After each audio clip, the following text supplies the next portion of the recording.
Hi friends family kitchen हाउसे सकलके स्वागत जानिए आमी नंदिनी आज आपनादेर साथे शेयर करब एकदम ग्राम्य स्टाइले वन पट क्रैब कारी रेसिपि।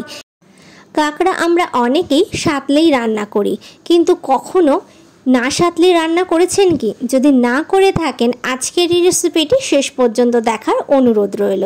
हाते समय खूब कम थाकले चट जल्दी किन्तु এই রান্নাটা ছটাপট করে নিতে পারবেন। आजकेर এই রেসিপিটি আপনারা ভাতের সাথে সার্ভ করতে পারেন আর এই রেসিপিটি খেতে কিন্তু অসাধারণ লাগে। রেসিপিটি শেষ পর্যন্ত দেখার অনুরোধ রইল। রেসিপিটি যদি ভালো লেগে থাকে আমার চ্যানেলকে সাবস্ক্রাইব করে আমার পাশে থাকার অনুরোধ রইল আপনাদের সকলের কাছে। আর পাশে থাকা বেল আইকনটি অনে সেট করে দেবেন যাতে নতুন কোনো রেসিপি আপলোড করলে তার নোটিফিকেশন সবার আগে আপনাদের কাছে পৌঁছে যায়। তাহলে চলুন দেরি না করে ঝটপট শুরু করে দেওয়া যাক আজকের রেসিপি একদম গ্রাম্য স্টাইলে ওয়ান পট ক্র্যাব কারি।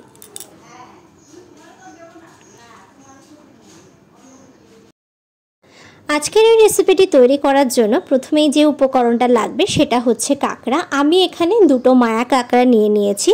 আমার চ্যানেলে অলরেডি কাঁকড়া কেনার সঠিক পদ্ধতি সহ কাঁকড়া কিভাবে পরিষ্কার করে কাটতে হয় সমস্ত কিছু ডিটেলসে দেওয়া আছে। সেই ভিডিও আমি অলরেডি চ্যানেলে আপলোড করেছি, তার ভিডিও লিংক আমি ডেসক্রিপশন বক্সে দিয়ে দেবো, আপনারা চাইলে দেখে নিতে পারেন। আমি কাঁকড়াগুলোকে বেশ ভালোভাবে ধুয়ে পরিষ্কার করে নিয়েছি। আর এবার আমি এর মধ্যে দিয়ে দেবো পরিমাণ মতো লবণ আর অল্প পরিমাণে হলুদ।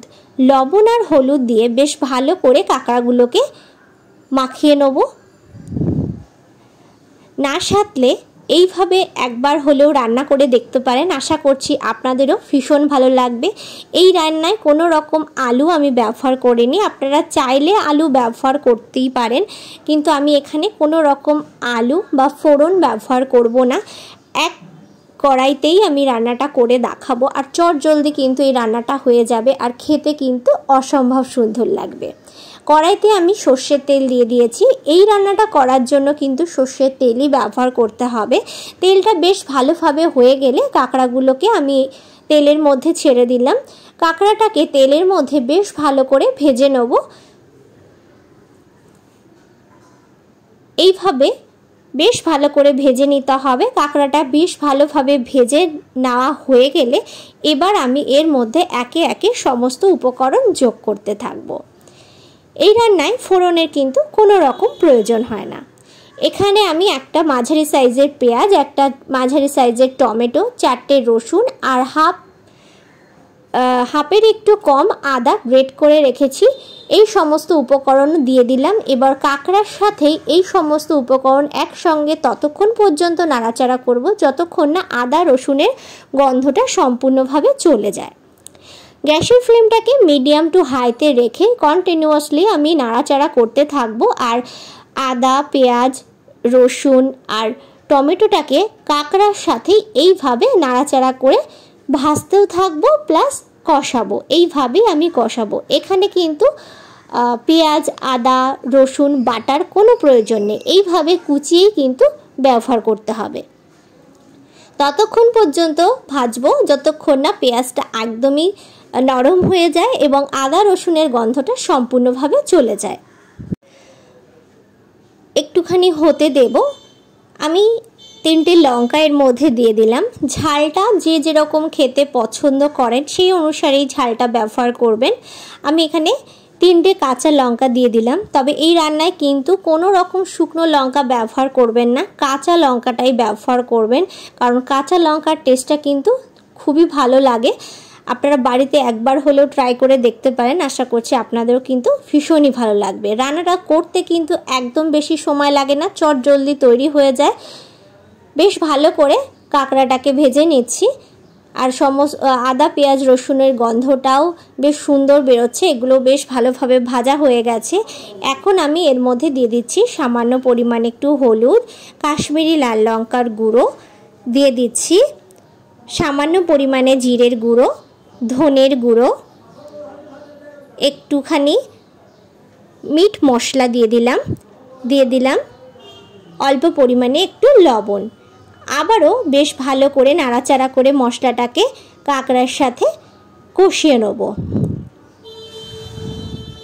ভালো করে মশলাটাকে কষিয়ে নেওয়ার পর আমি এর মধ্যে এবার দিয়ে দেবো জল। পরিমাণ মতো জল আমি এখানে দিয়ে দেব। যেহেতু গুঁড়ো মশলা ব্যবহার করেছি তাই বেশ ভালো করে মশলাটাকে কষিয়ে নিয়ে তারপরে জলটা ব্যবহার করতে হবে, তা না হলে কিন্তু মশলা পুড়ে যেতে পারে। মশলা যদি পুড়ে যায় সেক্ষেত্রে কিন্তু এর টেস্টটা একদমই ভালো আসবে না। তাই মশলা কষানোর সময় সেদিকটা কিন্তু অবশ্যই খেয়াল রাখতে হবে। গুঁড়ো মশলা দিয়ে কষানোর সময় যেন গ্যাসের ফ্লেমটাকে মিডিয়ামটা লোতে রেখে দেবেন বা হাইতেও রেখে দিতে পারেন আপনাদের সুবিধা মতো। তবে খেয়াল রাখবেন গুঁড়ো মশলাটা ব্যবহার করার পর ভালো করে কিন্তু মশলাটাকে কষিয়ে নিতে হবে। আর ওই কষানোর সময় কোনো রকমভাবে মশলাটা যেন পুড়ে না যায়। বেশ ভালোভাবে ফুটে উঠলে গ্যাসের ফ্লেমটাকে লোতে রেখে আমি একটু ঢাকা দিয়ে কিছুক্ষণ হতে দেবো, 5-7 মিনিট মতো। তো ফিরে আসলাম 5-7 মিনিট পর। বেশ সুন্দর গন্ধ বের হতে কিন্তু শুরু করে দিয়েছে। আর জলটা দেওয়ার সময় পরিমাণ মতোই দেবেন। একবার ফুটে যাওয়ার পর কিন্তু এর মধ্যে যদি মনে হয় না গ্রেভিটা কম হয়ে গেছে আবার একটু জল মেশাই, সেটা কিন্তু একদমই করবেন না।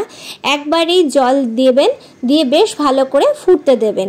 ভালোভাবে ফুটে গেলে আমি এর মধ্যে অল্প পরিমাণে একটু ধনেপাতা, সামান্য একটু গরম মশলার গুঁড়ো আর একটু ঘি দিয়ে দিলাম। ঝোলটা আপনারা যে যেরকম রাখতে পছন্দ করবেন সেই অনুসারেই দেবেন। এটা কিন্তু একটু ঠান্ডা হলে একটু মাখামাখাই হয়ে যাবে। একটু হালকা পাতলার মধ্যেই আমি এই রান্নাটা করে আপনাদের সাথে শেয়ার করলাম। গরমের দিনে এরকম হালকা পাতলা রান্না কিন্তু ভীষণই ভালো লাগে এবং শরীরকেও ঠান্ডা রাখে। অনেকেই কাঁকড়া খেতে খুবই পছন্দ করেন। তো এইভাবে একবার হলো ট্রাই করার অনুরোধ রইল। এবার আমি এটাকে সার্ভ করে দেব। আজকের এই রেসিপিটি আপনারা বাড়িতে এইভাবে তৈরি করে দেখার অনুরোধ রইল। আশা করছি আপনাদেরও ভীষণ ভালো লাগবে। রেসিপিটি বাড়িতে তৈরি করে আমাকে কমেন্ট করে জানাতে ভুলবেন না যে আজকের রেসিপিটি আপনাদের কেমন লাগলো। রেসিপিটি যদি ভালো লেগে থাকে লাইক করবেন, শেয়ার করবেন। সকলে ভালো থাকুন, সুস্থ থাকুন এই কামনা নিয়ে এখানেই শেষ করছি। আবারও ফিরে আসবো নতুন কোনো রেসিপির ভিডিও নিয়ে। ভিডিওটি শেষ পর্যন্ত দেখার জন্য অসংখ্য ধন্যবাদ।